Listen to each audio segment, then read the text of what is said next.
Hi, everybody. Thank you for having me here. I'd like to start with playing a little something for you.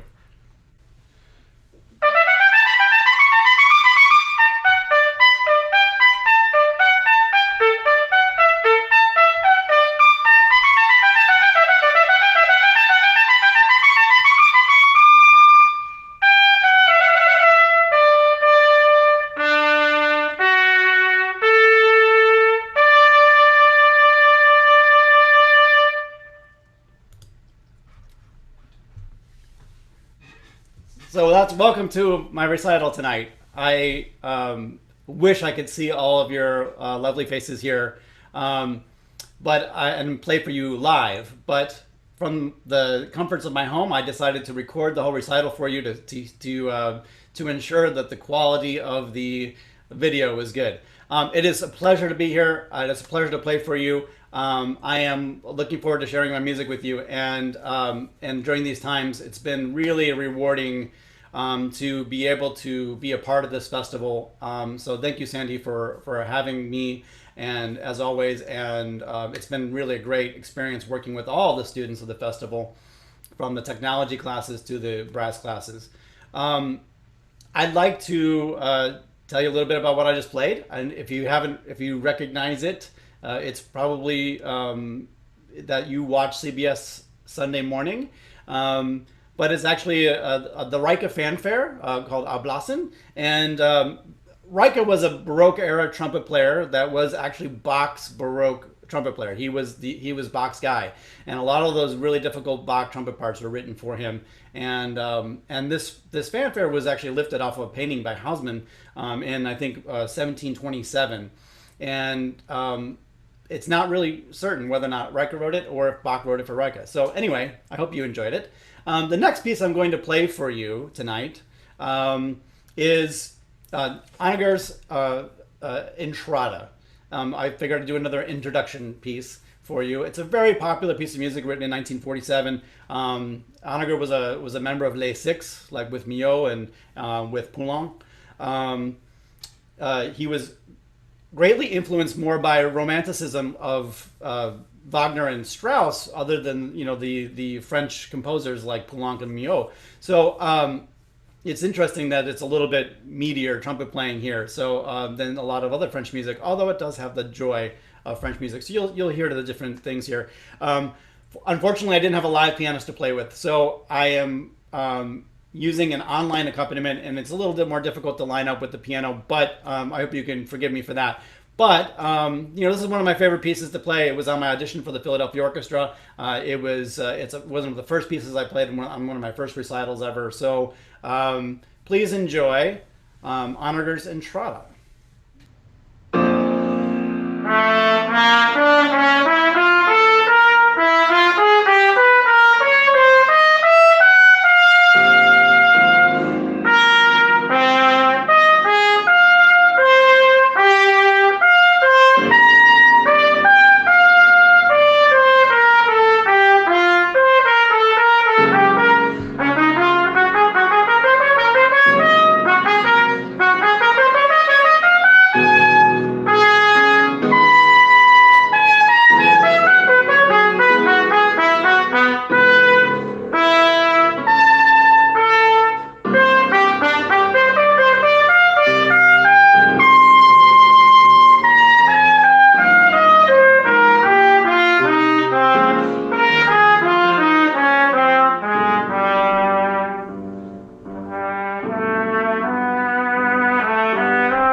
Hi, everybody.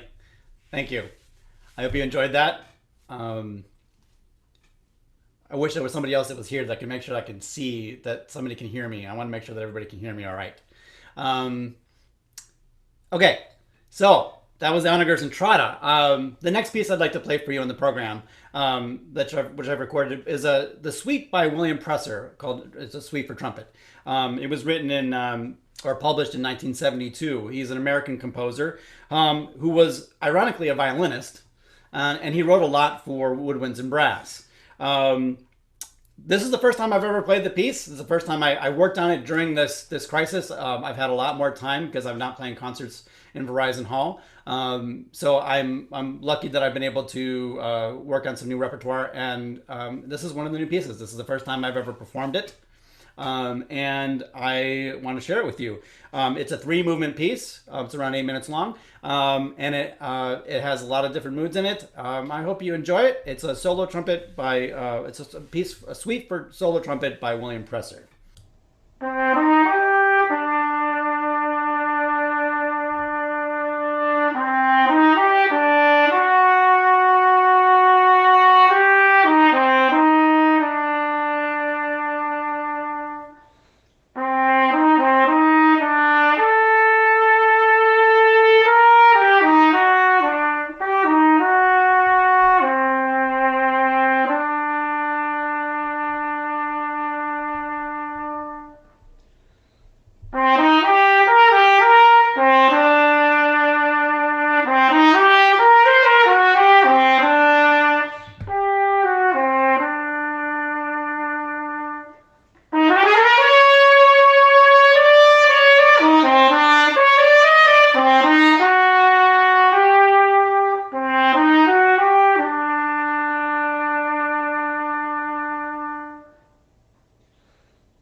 Thank you very much. I hope you enjoyed that one. I want to make sure. Yeah, good. I'm not muted anymore.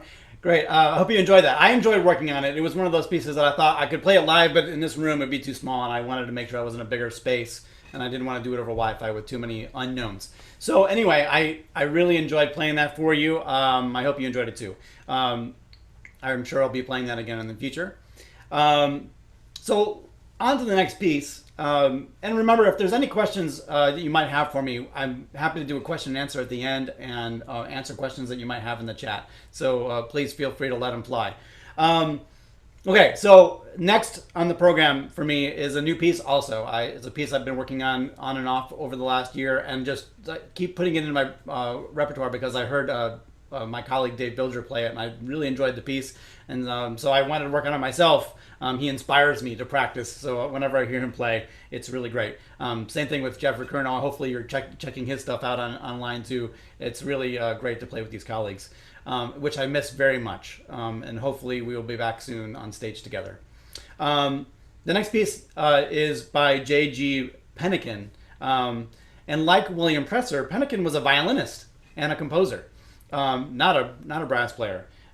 He wrote this piece, Morceau de Concert, in 1907 for the Paris Conservatoire as a contest piece. And as most of the Paris Conservatory contest pieces, there's a lot of challenging little moments for the trumpet to test the trumpet students there. So this might have been, a recital or jury piece for the students there. Like most of the French repertoire, incorporates lots of lyrical melodies, some fanfarish melodies, and some nice, challenging little trumpet ditties. So once again, I've prepared this piece for you with an online accompaniment. So I hope you enjoy, and let me share the screen with you.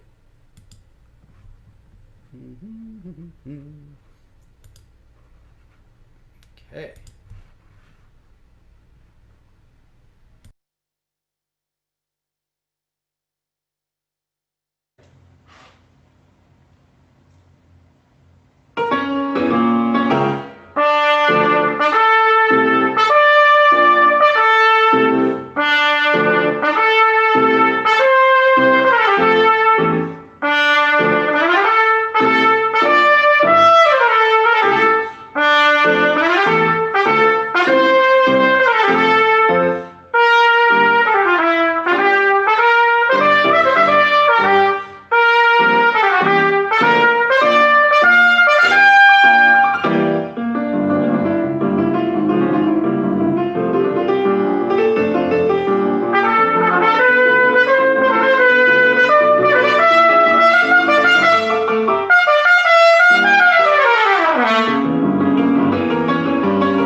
grown to really like that piece. It's really kind of a cute little piece, and I hope you enjoyed it too. Um, Hopefully, I'll get to once again get a chance to play that live with a real pianist someday. I now want to move on to something special for me because I don't know if many of you saw, but I got engaged very publicly on stage this past February, and I am now quarantined, if you will, or at least stay at home with my fiance Julia Lee, and she is a violinist in the Philadelphia Orchestra, and so we've done a little bit of collaborating since this whole thing began. It's hard to find just trumpet and violin music, but luckily enough, Julia was patient enough to play some trumpet duets with me that were our transcriptions of Bach inventions. So right now, we are going to perform for you two Bach inventions. I believe. I don't remember which one. I think we recorded four of them, and I don't remember which two, but it'll say on the banner. So anyway, please enjoy. Julia Lee and I are playing a couple of Bach inventions for you. They were transcribed by a friend, Ron Ochoa, who is also a composer and trumpet player. So here we go. I'm going to share this with you now. Okay.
and that's why they call them our better half, because she is definitely a pleasure to play with, and isn't that really great? I mean, I'm so lucky to have her here, and hopefully we'll do some more stuff if she can deal with my, deal with me.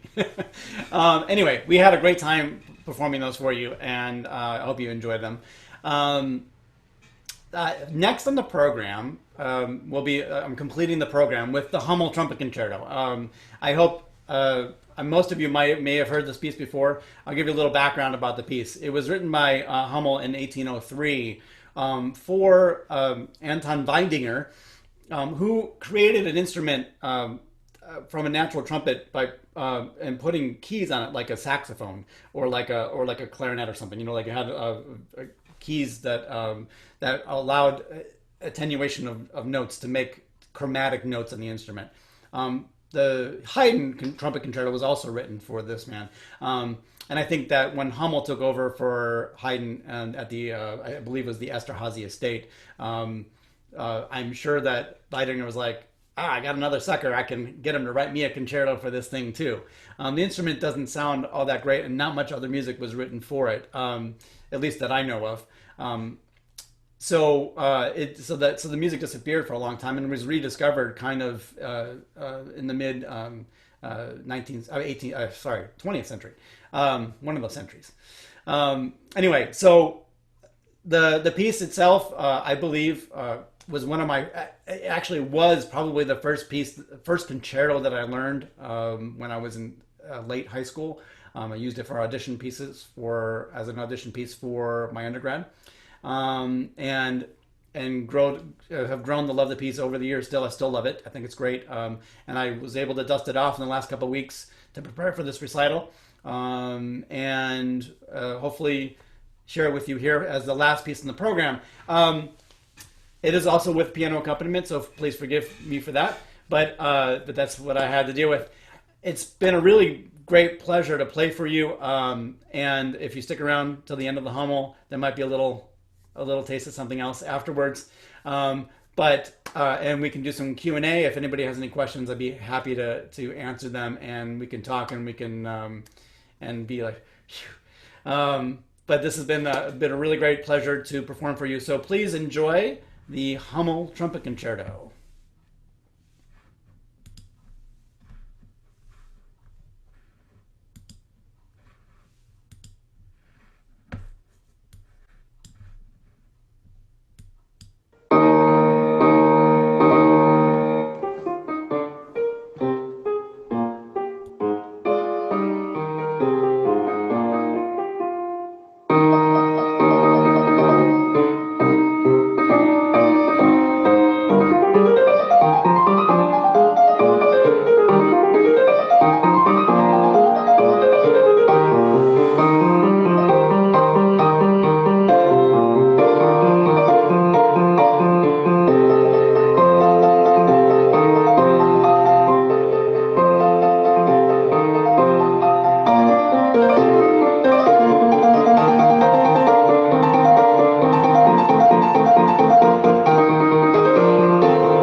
Well, I hope you enjoyed that. That was my final performance for you tonight. I really enjoyed being here. I really enjoyed making these videos for you, and it actually whipped me into shape to make sure that I was ready to play this recital for you. So really great to do it.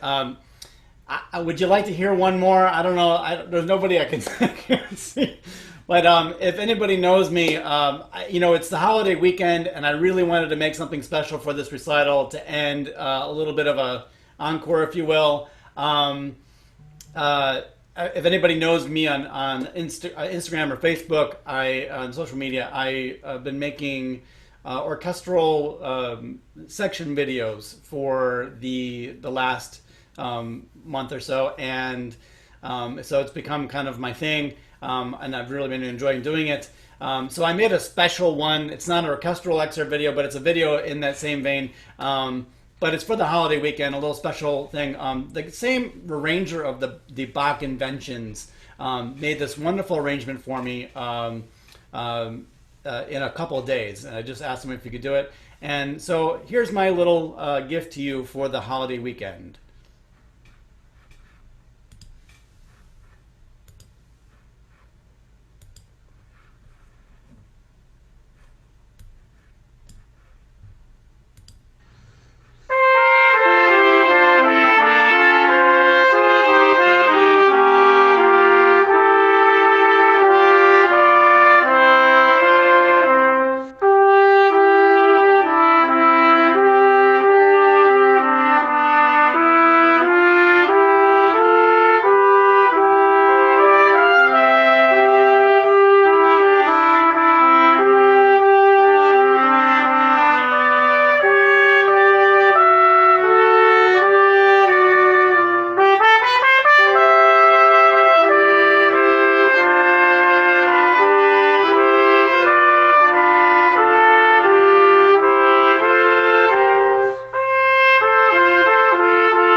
I hope you enjoyed that.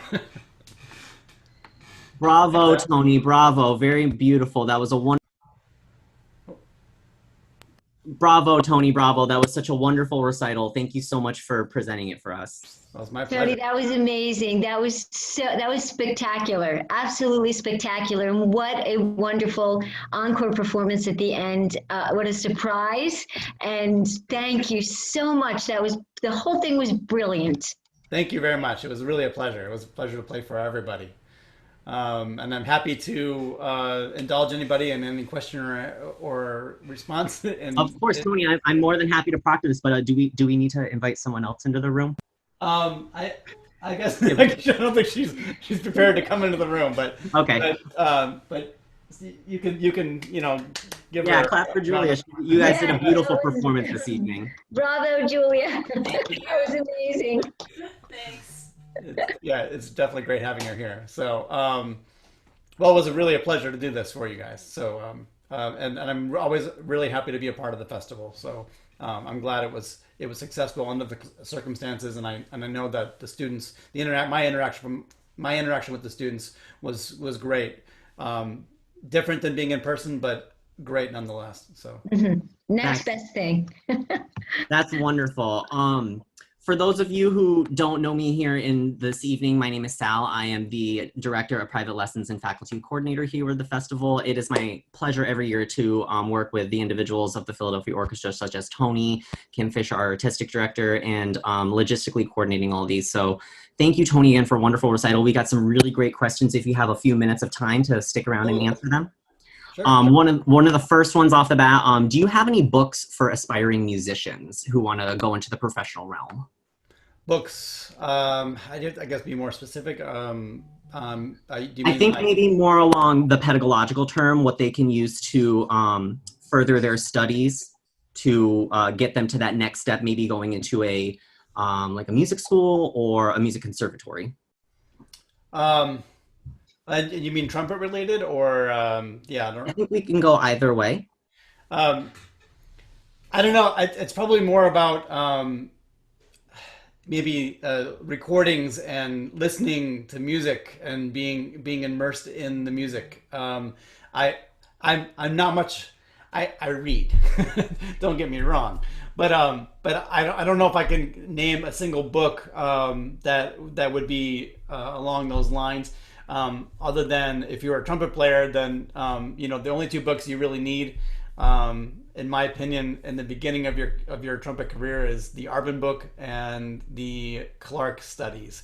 So for aspiring trumpet players, and just listening to great music and hearing a great sound, being inspired just to play by listening to live music, going to see live music when you can, when we're able, but listening as much as you can, asking questions to your teachers and your idols. I mean, like right now, everybody's accessible on social media. I didn't have that, so whenever I went to a concert when I was young, I had to go to these concerts and ask these people questions. I'd be like, "But Herseth, what did you do? What do you do?" And blah blah blah, or like Doc Severinsen came and I was just like, "Oh, it's so great, Doc's here," and I was just like following him around like a little puppy dog. So just ask questions to people that you meet, and the people that you hear, people that you want to emulate, imitate, and all that. Listen to great recordings and get inspired just to play and practice.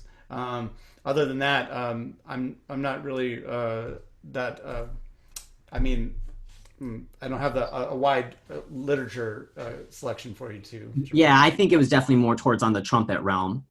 But I liked how you were talking about inspiration, because the next question I wrote down was who or what inspired you to play the trumpet? You kind of got the who in there. Maybe if you want to talk a little bit more, definitely at the what. Yeah, I mean, when I was in high school, I had a great band director. His name was Ross Kellen, and he was, and a couple others too. Stephen Hoffman and Greg Cunningham were all in school with me, and they were just very inspirational teachers. They were very good musicians. Ross Callen's father played in the WGN Orchestra in Chicago, and his brother played in, I think, Winnipeg Symphony or one of the Canadian symphonies. But just amazing influences around me, and I just wanted to be in music. So I was a music ed major for a couple of years at the University of Illinois, until Ray Sasaki, my teacher, said, "Hey, you might have what it takes to play trumpet for a living, so you might want to give it a shot." Because I was practicing all the time, and I would come into lessons, I'd be so tired, and he'd be like, "What have you been doing?" I said, "Well, I was doing my homework for conducting, and I was doing my practicing for trumpet." And he's like, "Well, maybe you should pick one." And so I guess if he encouraged me to be a conductor, I would have been maybe a better conductor. And I guess since he encouraged me to play trumpet, I just went full steam ahead with trumpet, and that's what brought me here today. So I guess Ray Sasaki was a big influence on me being a trumpet player in general. My teacher Paul Markello was also a big influence, because I'd hear him playing orchestral excerpts, and that made me go, "Oh, I've never done those before." And I thought, "Oh, maybe I should try this, because that seems like a lot of fun." So anyway, but those were some of my early influences. As far as trumpet players in the beginning, it was like listening to the Count Basie Orchestra and the Ellington Band, listening to Doc Severinsen and Maynard Ferguson. So it was really a jazz influence. All those Wynton Marsalis recordings, especially the Standard Time albums and things like that in the beginning, were huge influences on me. I wanted to be a jazz trumpet player, but I was steered in a different direction, and here I am. Now you don't want to pay or or not pay to hear me play jazz. No, we definitely do. We're grateful that you were steered towards performing. Speaking of performing, do you have any favorite composers that you are gravitated towards, or like you just, I want to whip this piece out by so and so just to make me feel good today, something like that? Yeah, I mean, there's licks from a lot of different pieces. Bartok, Shostakovich, Mahler. So it You know, sounds like you like the older or the later composers. yeah, I'm probably a little bit more, um, yeah, partial towards the 20th century.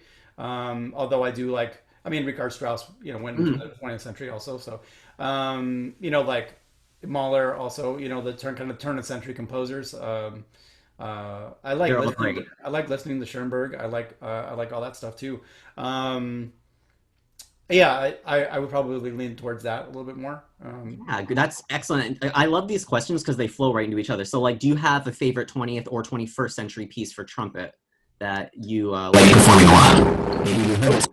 something's happened to your sound. Yeah, well, I guess in school I got really drawn towards the Tomasi concerto, and I played it for a lot of competitions. I really enjoyed playing that piece. Same thing with the Onager. I just there's something about it that's fun for me, challenging in a lot of different ways. It's got the angular thing going, and then it's got the the melodic dancing thing, and you go back and forth, and it's got also the energy and the strength that you need. And there's a lot of different uh, moods, if you will, in the piece. Also, I don't know.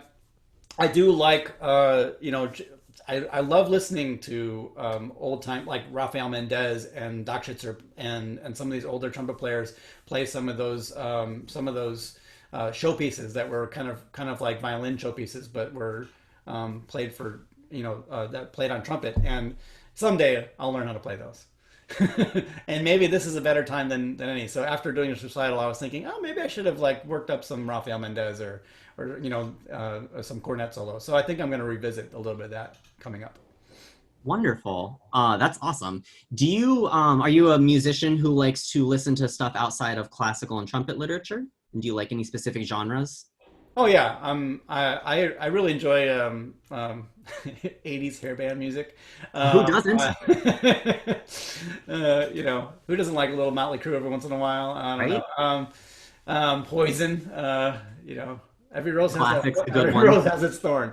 I think I also like to go. I like to listen to Blood, Sweat, and Tears, old Chicago recordings. Chicago the band and Chicago Symphony. I'm Oh, from yeah. I'm from Chicago. If you haven't been able to tell from a little bit of my accent, I haven't lost it all yet. I don't think. Um, but yeah, I really, if my go-to would be probably more of that, the 70s kind of. Um, uh, it has like the wind, the brass section, rock and roll kind of stuff, Blood, Sweat, and Tears, Chicago, Tower of Power, kind of stuff like that. Wonderful. How do you, is there a process you go through when it comes to exploring new pieces to perform, or do you have a list that you haven't tackled some pieces yet? Trumpet solo pieces. Yeah. Actually, the arrangement of America was done by Ron Ochoa, and he actually wrote a piece for Dave Bilger called "Stills," I think, in black and white. I forget the name of the piece. I just have it on my stand usually, but now it's all this recital stuff. Yeah. But I might revisit that because it's really challenging, and once again, it's one of those things where I heard Dave play it and I'm like, oh man, I want to learn to do that, and play those kind of things. There's a couple of concerti that I haven't done that or performed with an orchestra or anything like that, like maybe the Jolivet Concertino or yeah, maybe the Des Enclos, that maybe someday. It's easy to think about doing these things when I'm not playing second trumpet in the orchestra. But when I'm playing second trumpet, it gets it gets to be a pretty hectic schedule, and I play a lot. So if you're doing 4 concerts a week, sometimes maybe 5, sometimes it's hard to switch gears and play these big pieces when I'm playing a lot of pieces on the program. So it's a very big shift in what I have to do trumpet wise. So I'm glad to get to revisit some of this stuff now, and hopefully I can keep it in my repertoire when we go back to work. Right. Great. I think I just had 2 more questions of your time, if that's okay. That's fine, as much time Um, as you need. I noticed at the very beginning of this recital, I have seen so many comments about your articulation and your tone. Do you have any specific studies that you do that you work on that, or do you suggest any things to listen or watch for the musicians out there if they want to work on those qualities in their practicing? Yes. I think if first of all, it's really about, having the concept and hearing it in other people's playing.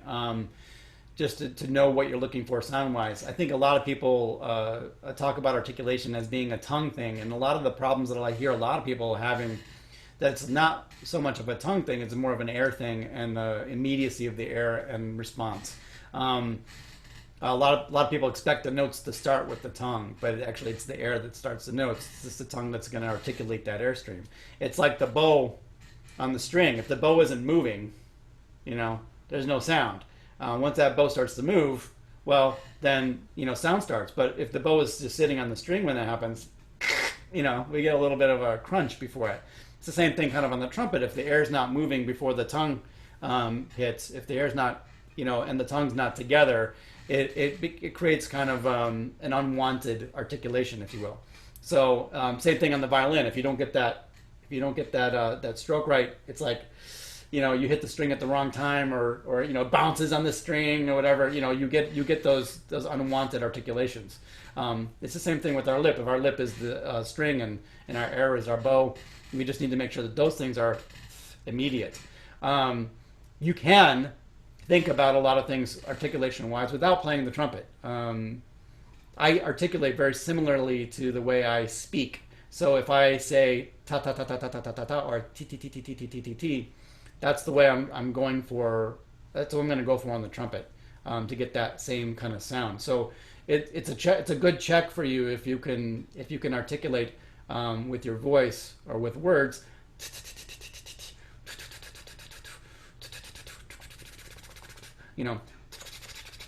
To make those sounds with your voice, to try to imitate exactly what you did with your voice when you play.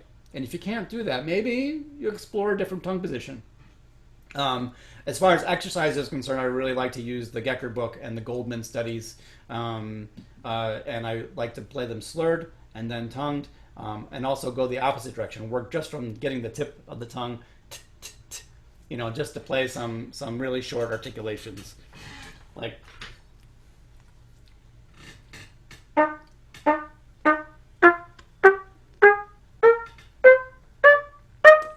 Just to use the tip of the tongue to make little pops, and then go at it from the opposite direction and only use your air, and then build them up together so that we have like a really solid articulation with sound behind it. And that's the thing. There's got to be sound behind. There's got to be air behind the tongue. If there's not air behind the tongue, you get ta ta ta, right? And we don't want that. So I hope that helps. Exactly. As a flute player, and I'm a woodwind, you're a brass. That's exactly what every one of my teachers has said about intonation and articulation. It's never about your tongue. It's all about your air and your embouchure. Yeah, usually people blame it on the tongue, but it's usually what the tongue's doing to the airstream or what the air's not doing behind the tongue. Yeah. Right. And Tony, I think you're in my head tonight because you must know how I'm going to segue to your next question. So I wanted to end with a really fun question tonight. Everyone's been noticing, bottom to your left, all of your babies, all of your trumpets. How many trumpets do you have? Okay, yeah, you see all the cases, you see all the trumpets. All the cases and trumpets. What do we got going on here? So, well, this is the stuff that I've been using lately. So there's a lot of stuff in those cases. I have about 25 trumpets. So right here is my Yamaha Gen 2 B flat, my Yamaha C trumpet, my other Yamaha C trumpet, which is a Gen 3 New York. I have a Bach B flat cornet here, which I never get to play. I've never played it before, so I'm actually just learning some stuff on it and just kind of exploring it. I just got it recently and trying it out. This is my E flat trumpet over here. I have a couple of those. I have a piccolo trumpet there, a C cornet, my Yamaha C cornet, my Yamaha piccolo trumpet. I have my rotary trumpet over there on the case, which I have some recording projects coming up. I'm going to try to do some Bruckner. Can I impose upon you to show us that? Because I've never seen a rotary trumpet up close before. Sure. And I know that I believe, correct me if I'm wrong, they give a more mellow sound. Yeah, it's a slightly different sound than the piston horn. Oh, my valves are a little stuck on this one because I haven't played in a few days. Yeah, it's a slightly mellower sound. We use it. It matches the horns a little bit better, especially on big chorales. Horns and trombones, things like Schumann and even in Bruckner and so on. We use it for a lot of the Germanic repertoire, from Haydn, Mozart to Mendelssohn, Schumann, Schubert, Beethoven, Brahms, Bruckner, so on. Some orchestras use it for Mahler and for Strauss, but we haven't gotten there because we just haven't gotten there yet. But maybe someday. But yeah, it's a different sounding instrument. The valves are like a French horn, rotary valves like a French horn, and this is what they play in most Germanic countries in that part of Europe. So. Let's see.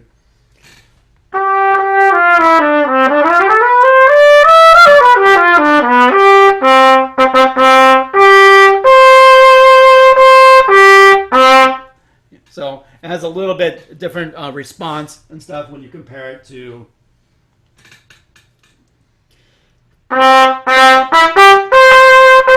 Sorry, full of water.